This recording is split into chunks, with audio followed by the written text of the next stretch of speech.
One of the great things about Pokemon is how much diversity of choice there is, which, with over 1,000 of these things at this point, isn't too surprising. Obviously, not every Pokemon is super strong, but enough of them are to allow players a huge amount of freedom. Balance, bulky offense, stall offense, and even within those labels, there's a huge amount of playstyles, with hyper offense referring to all kinds of teams, like Hazard Stack, Screens, Webs, Sun, Rain, Booster Offense, Grassy Terrain, and more. Just a simple scroll through the viability rankings for SVOU shows an enormous list of Pokemon, and this is even after Dexit. That's not to say that you can use whatever you want all the time though. Some metagames have a sort of king in them, a North Star which features on almost all teams, and which the metagame tends to revolve around. Snorlax in Gen 2 and Mienfoo in most Little Cup metas are very famous examples. But sometimes, it's less of a king and more of a royal court. This video will look at 3 popular Smogon metagames where multiple slots on your team are decided before you even open the team builder, and what that means for the people who play those metagames. So, like and subscribe, and we'll get into it. Alright, well, the first meta I wanted to talk about today was Scarlet Violet Little Cup, which is a tier I'm very familiar with. And it's an interesting case because depending on how strict you are, it's either a case where 2 Pokemon are dominant, or even as 3, even up to 4 potentially, just based on how you interpret the usage data. What I want to start with, just to make this all make sense, give context, I want to first take a look at the most recent Scarlet Violet Overused tournament, which would be World Cup, the World Cup of Pokemon. You might have seen my last video on it. If we look here, take a look at the usage numbers here.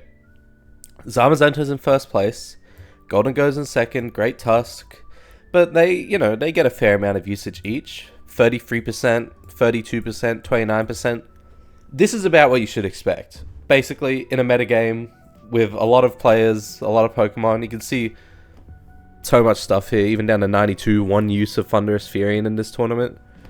But, of course, obviously the criticism is there's simply not as many baby Pokemon for Little Cup as there are fully evolved, battle-ready, overused Pokemon. So I wanted to grab the stats as well from a metagame with less total Pokemon, even less than SV, even with Dexit, which is, I mentioned in the intro, GSC overused. You can see here, I pulled up the stats from SPL. Snorlax, usage 100% across the tournament, as expected. Cloyster, again a lot, 72%. Zapdos, 65%, and then from there you start dipping Pokemon that you aren't seeing the majority of the time. Raikou only 40%. And you can see there's really not that many choices in this meta. So again, this is sort of what you would expect for GSC. It's a metagame where it revolves around Snorlax. But the reason I bring up Scarlet Violet Little Cup and not, GSC as an example is if we take a look at LCPL, which is a current Little Cup tournament, we can't pull up the overall usage stats just because they aren't available yet. The tournament's still going. But we can see here, Mienfoo, number 1, 96.88% usage. Vullaby, 90% usage. Fungus, 84% usage. Chinchou and Mudbray tied 50% usage. So that's already 5 Pokemon just from week 1 that you're seeing on the majority of teams, simply 50% of the time or more. We can go down to week 2. Sorry, I'm just scrolling. Yeah, here. Mienfoo, 93. Vullaby, 76. Fungus, 60%. Mudbray, 56%. Chinchou's fallen off, but, Chinchou's not included here. I'm only talking about these 4 core Pokemon that, come up over and over. I think we can pull up the week 3 stats as well. They should be here. Yeah, see? Mienfoo, 93. Vullaby, 81. Fungus, 62. Mudbray, falling a little bit below 50% for the first time, but still 46.88%. And it's just... it's to the point where these 4 Pokemon are so dominant that you're really not seeing anything else. It's so, team building as a skill is becoming a bit diminished just by the quality of these 4 Pokemon. Mienfoo and Vullaby, nothing new. Every gen of Little Cup, I should say, has always had those 2 being used super constantly. See Vullaby, 100% usage in Sword and Shield. SM, Vullaby, 100%. Oras, Mienfoo getting used a lot. Black White, Mienfoo getting used a lot.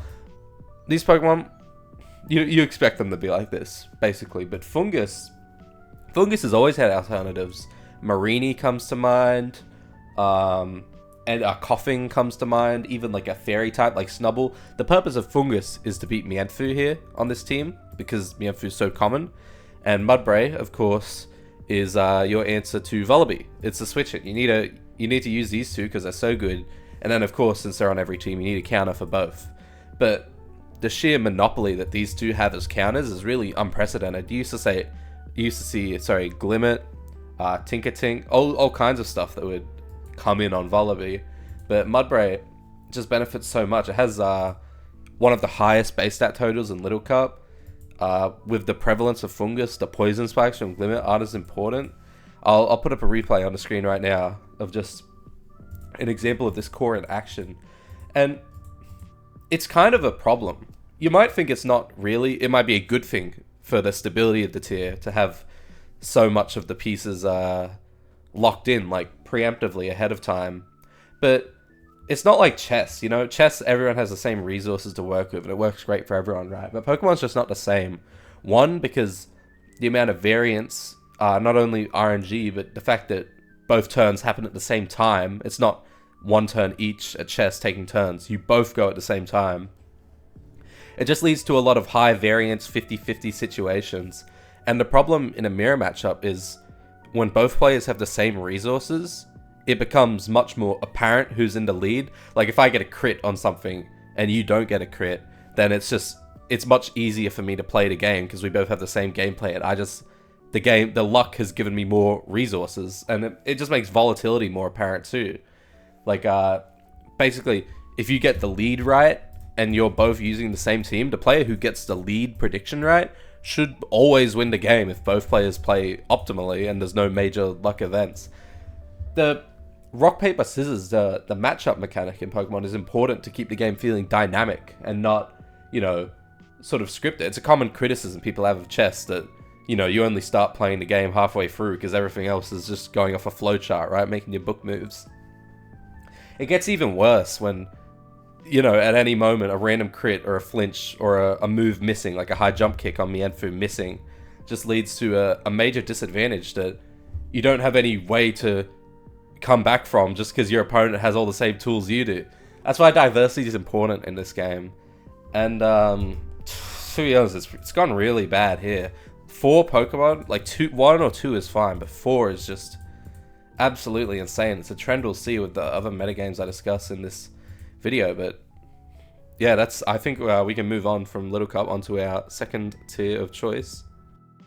Alright, the second meta I had to throw in here, you love it. It's RBYOU. I mean, you see these 3. Snorlax, Chansey, Tauros, the Bull.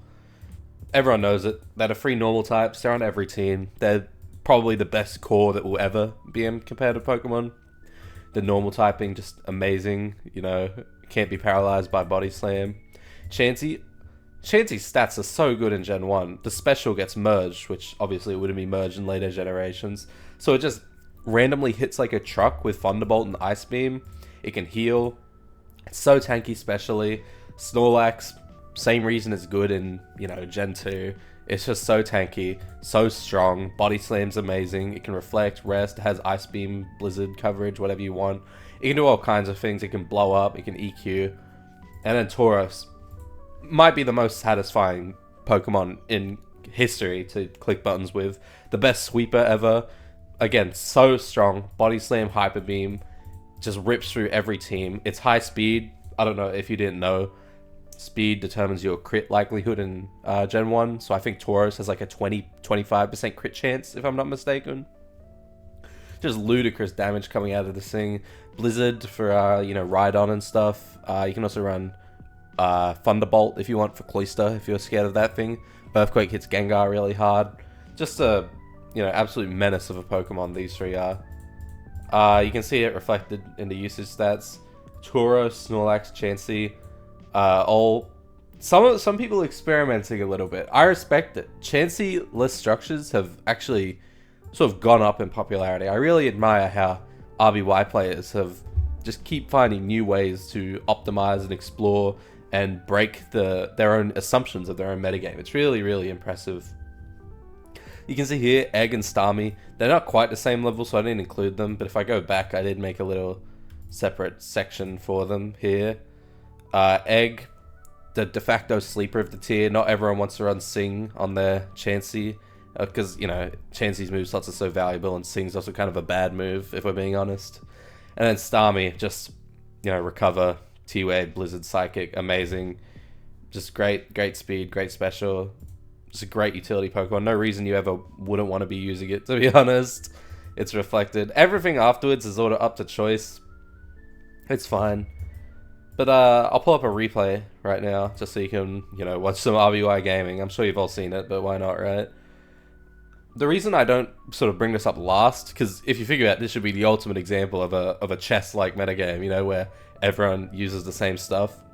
But the reality is there's only 12 Pokemon in RBY OU, the tier. Like, there's simply not enough diversity and choice to be able to have, you know, a huge variety of Pokemon being used. This is like, people are using Persian, right? That's how you know you're desperate, when Persian comes out. But, you know, I had to mention it. It would be dishonest to me not to mention this in a video about the most centralized metas in the game. I think it works well for RBY. It's not my cup of tea, personally, but a lot of people love it. I see why. But, yeah, you all know why these guys are good. I think it's more interesting if we move on to our last one. Alright, and the third metagame I want to talk about this is my second time recording this, because I accidentally... my OBS recording hotkey is a hyphen, and I typed it in by accident, typing Necrozma Duskmane's name, but, you know, it's super iconic, SS Ubers. This core is so iconic it has a name. It's called the Yen core. Y-E-N stands for Yveltal, Eternatus, Necrozma Duskmane, clearly. And, I mean, I'll get into why this core is so good, but first let's just look at the usage stats. Ubers Winter League, currently going tournament. We can see overall usage stats. Yveltal, 96, NDM, 90, Eternatus, 81, that sort of falls off.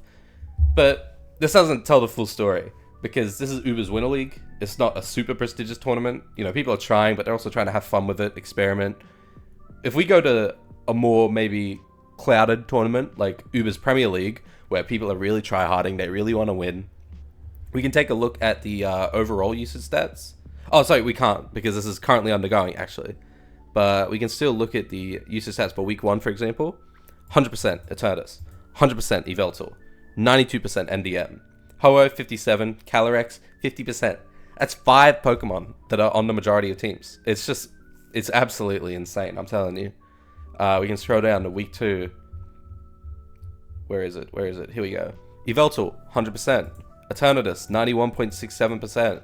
NDM, 91%. Ho-Oh, 75, 58. Again, 5 Pokemon. It'll keep going, I promise. 5 Pokemon just on a majority of teams. Let's see it. Yveltal, 100, 95, 95, 59, 50. Again, just ridiculous. SCL, even the most prestigious tournaments, like where SS Ubers was played. This is the most, the last SS one. It was 2022. We see Yveltal, NDM, Eternatus, all huge usage, but this doesn't tell the full story, because some weeks it was unbearable. Like, let's look at the first week, for example, of SS Ubers in Smoke on Champions League 2. NDM, 100%. Yveltal, 100%. Eternatus, 90%. Kyogre, Groudon, Calyrex, Shadow, all above 50%. This is 6 Pokemon. An entire team of 6 was the majority of teams. Like, it's just insane. And we can see here, Yveltal, Eternatus, NDM, they're like the kings of it. You know, they're in the thumbnail. And the reason they're so good is they form a sort of rock, paper, scissors core with each other. Yveltal's on every team, so you have to use Eternatus, which is the only Yveltal counter. You know, it can switch in on knockoff. It doesn't super mind losing its boots like Ho-Oh might. It can't get toxic. Great, you know, physical defense and stuff. And then since Eternatus is on every team for Yveltal, you have to use NDM to set your rocks and beat Eternatus. So it's become cyclical. But the reason I say you need Yveltal is it's not just to beat NDM. It's not pure rock bases, because Yveltal's the most important of any of them. And there's a reason why, you might have already picked up on it. It's Calyrex Shadow. Yveltal's the only thing that can switch in on a like Specs Calyrex Shadow in the entire tier. It's just the only thing. There's no like Arceus Dark or anything to help because it's not in Sword and Shield. Only Yveltal. You need it for this thing. And then the other three, Kyogre, Groudon, Ho-Oh, they're not used as much because there's a spectrum of teams you see used, right? You have the offense all the way on one end and hard defense all the way on the other end. These two in particular, they're almost too slow for like a hyper offensive build. And the problem is they don't have any sustainability. They can't recover like the others can. So on super stall fat teams, they're not really the first thing you want to go for. Obviously, Calyrex Shadow isn't your go-to on stall, right? But the difference with these three, why they're so good, is their versatility. I don't know if you noticed. If you click Import-Export, you can see the sample sets for every Pokemon. Look how many there are for Yveltal alone. Fast Utility, Spadef, Stall, Fat, Hone Claws, Offense, Setup Sweeper, Special Attacker, Choice Scarf, Physical Attacker, Choice Band. Every style of team you could ever possibly want to run has an Yveltal that fits perfectly on it. Most Pokemon are lucky to have like, 2 or 3. A lot of them just have 1 that you can use as their sample set. But, Eternatus. Let's see, is it the same idea? Yeah, Spadef, Fat, Meteor Beam, Setup Sweeper, Demon, Cosmic Power, Setup Sweeper, Life Orb, Offense, Wall Breaker, Fizdef. It's just ridiculous. And of course, NDM, it's the same thing, You can read it, you can see what it is. It's just, it's crazy. We can look at some teams I have. Knockoff, Taunt, sort of standard utility sets. Kyogre, I got Zygarde and a Dracovish here. Just, it's a fun team. What was he cooking? But even on a less standard team like this hyper offense. Sorry, I've copied that to my clipboard. Slurpuff, it's a Webs hyper offense, right? Landorus, makes sense. Calyrex Shadow, Eternatus, like these three, YEN, again, they're all using super hyper offense sets. And I got my Calyrex Shadow here. It's a Sash set. But I'll pull up a replay now just so you can watch it in action. The idea behind why this is so crazy is just I put this as number 1 over RBY just because there's so many more choices. It's not like there's 12 Pokemon in Ubers like there is in RBY or U. Not only do you have every legendary that's existed in the game up to that point, because most of the legendaries don't get cut with Dexit, just for the record, because they're too iconic. You have every good Pokemon OU, like you have Landorus, Firion, you have Ferrothorn and stuff, which you can use. There's like all the stuff that gets banned but isn't legendary, like Dracovish I showed before. It's just insane that these Pokemon are so good, so versatile, and so just omnipresent that I really can't stand this tier. I think this is Pokemon at its worst. If you disagree, if you like this kind of stuff, I'd love to know why. Because I don't get it. I really don't understand how anyone can play this and enjoy it. If you can think of any other metas that I maybe didn't include, there's some they're sort of debatable, or ones that maybe they used to be like this in the past, but maybe a ban or something changed it. I'd love to know, because this is the craziest I can think of. Maybe I don't know much about other metagames like Hackmons and stuff. Maybe there's something truly crazy going on in one of those. Rather. I'd love to know, but for now, that's all from me, talking about some of the most centralized metas in Pokemon. I'll catch you in the next one. Thank you.